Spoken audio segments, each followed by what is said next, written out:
Hello, good morning guys. Luto naman tayo ng damo-damo. Joke lang. Halo-halong gulay.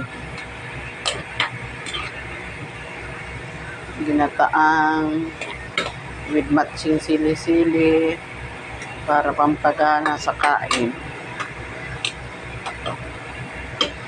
Tapos sinigang na buto-buto.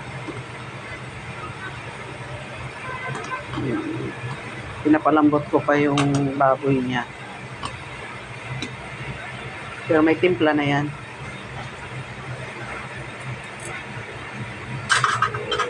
Yan. Tapos eto talaga ang the best. Ang gulay lang na isaw dilis.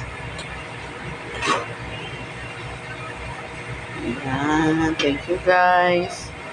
Thank you for watching guys. Bye.